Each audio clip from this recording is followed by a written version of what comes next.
Hi, I'm Graham Wilson, and this is my DES 313 presentation.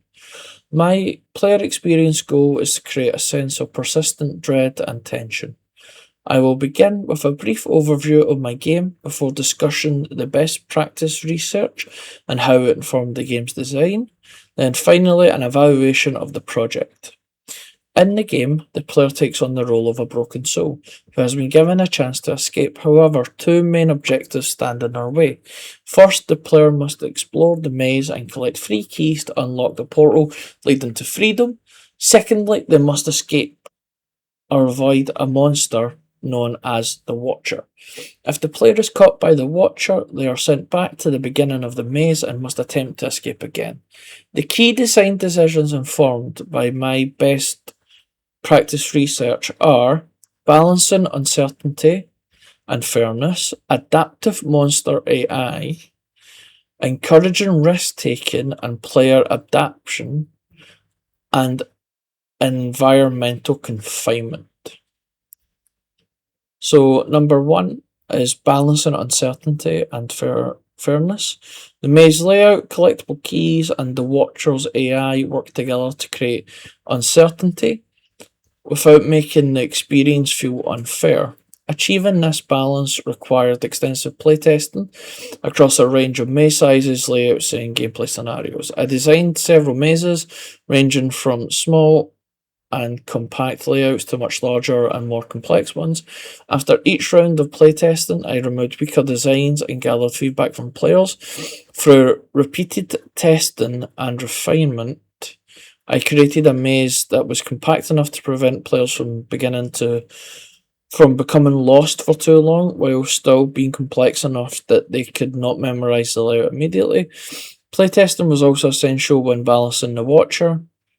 Originally, the game introduced an unrestricted sprint mechanic that allowed players to outrun it easily. Feedback showed that this made the Watcher feel ineffective and removed much of the tension.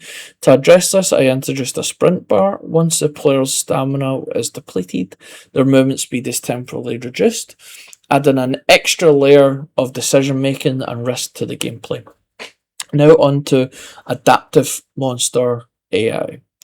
The Watcher's behaviour was inspired by Alien Isolation. Rather than following a fixed patrol route, the Watcher moves between different navigation points.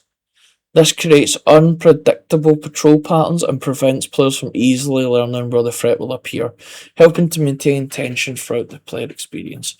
However, with more development time, I would have expanded this system by introducing a mechanic that causes the Watcher to actively hunt the player after a set period of time.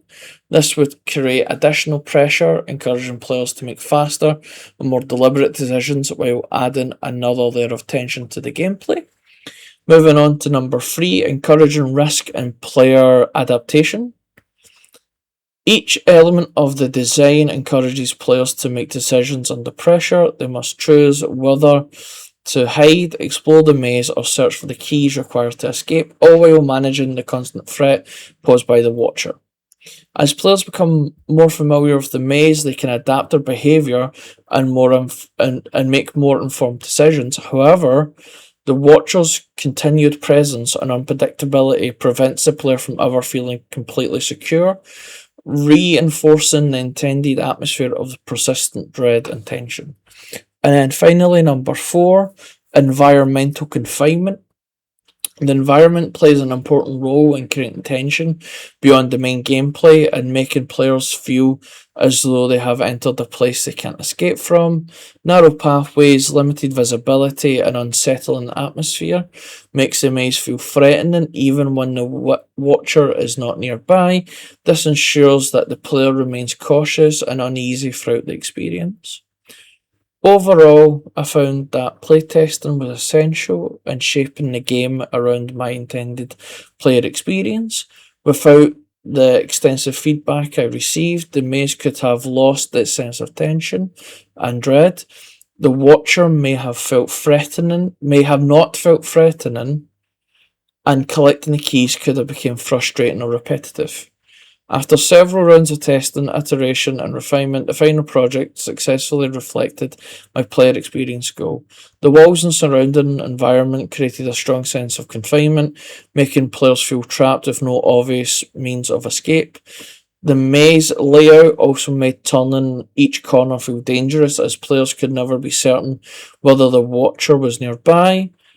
And most importantly, the Watcher brought all of these elements together. Knowing that another presence was somewhere in the maze, without knowing exactly where it would appear, significantly increased the player's sense of uncertainty, tension, and dread. This allowed the game to achieve the persistent dread and tension that I intended to create. Thank you very much for listening. Sorry for all the potential wrong words I said. I am incredibly dyslexic, so it's quite hard for me to say some words, so I apologise. But no, thank you for listening. I'm Graham Wilson, and this was my player experience submission.